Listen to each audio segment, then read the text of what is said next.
मेरे साथ पुनः जुड़ने के लिए धन्यवाद।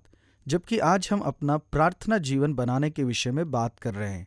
आज हम यीशु के उदाहरण को देख रहे हैं। यीशु ने प्रार्थना पूर्ण जीवन जिया। जैसा कि हमने देखा कि यीशु ने अपने बपतिस्मा के समय प्रार्थना की। फिर उसके तुरंत बाद हम लूका अध्याय 4 में पढ़ते हैं कि यीशु मसीह यरदन से पवित्र आत्मा से परिपूर्ण लौटे और पवित्र आत्मा उन्हें जंगल की ओर ले गया कि 40 दिनों तक शैतान के द्वारा उसकी परीक्षा हो। बाइबल कहती है कि उस समय यीशु ने उपवास किया, प्रार्थना किया करके तो नहीं लिखा है, फिर भी यह समझा जा सकता है कि उन्होंने अवश्य ही प्रार्थना की होगी। और पद 14 कहता है कि वह फिर जंगल से पवित्र आत्मा की सामर्थ से भरा हुआ गलील को लौटा। इस प्रकार मसीह ने अपनी सार्वजनिक सेवकाई आरंभ की। तो क्या यीशु ने अपनी अत्यंत ही व्यस्ततम सेवकाई के दौरान भी प्रार्थनाएं की? निश्चय ही की। जैसा कि हम लूका 4 के 42 पद में पढ़ते हैं, जब दिन हुआ तो वह निकलकर एक सुनसान जगह में गया। हम यहाँ यह नहीं पढ़ते हैं कि उसने वहां प्रार्थना की, किंतु आगे लूका 5 के 16 में पढ़ते हैं कि परंतु वह जंगलों में अलग जाकर प्रार्थना किया करता था। ये यीशु की पद्धति को दर्शाता है। पूरा दिन सेवा करता, यहाँ तक कि देर रात तक भी सेवकाई करता, फिर अगले दिन सुबह उठकर सुनसान जगह में चला जाता शांत समय बिताने के लिए, ताकि पिता के साथ संगति कर सके। अब हम आगे लूका अध्याय 6 के 12 में पढ़ते हैं, उन दिनों में वह पहाड़ पर प्रार्थना करने गया और परमेश्वर से प्रार्थना करने में सारी रात बिताई। क्यों यीशु ने प्रार्थना में पूरी रात बिताई? अगला ही पद बताता है कि जब दिन हुआ तो उसने अपने चेलों को बुलाकर उनमें से 12 चुन लिए और उनको प्रेरित कहा।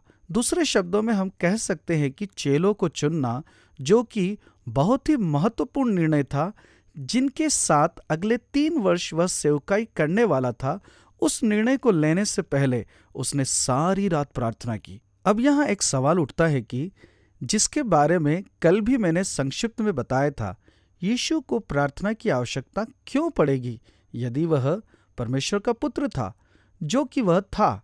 यदि वह पूर्णतः परमेश्वर और पूर्णतः मनुष्य था, जो कि वह था, फिर उसे प्रार्थना की आवश्यकता क्यों थी? ठीक है, मैं सोचता हूं कि इसका बहुत ही सरल जवाब यह होगा, पहली बात, क्योंकि वह परमेश्वर के साथ सहभागिता का आनंद लेता था।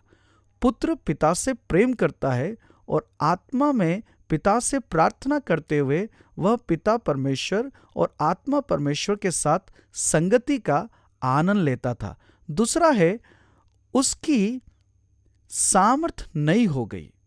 यीशु जो पूर्णतः परमेश्वर था, उसने इस धरती में पूर्णतः मानव शरीर और लहू में होकर प्रवेश किया।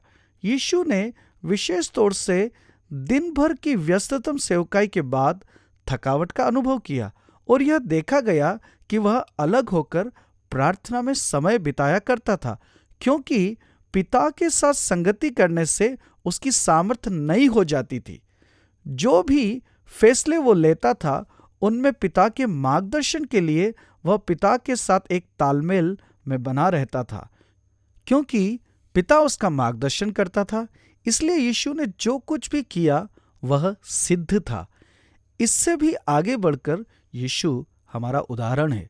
उसने जो कुछ भी किया वो इस प्रकार किया कि हम उसे देखकर सीखें कि हमें किस तरह का जीवन जीना चाहिए। हमारे जीवन के लिए वह एक आदर्श है।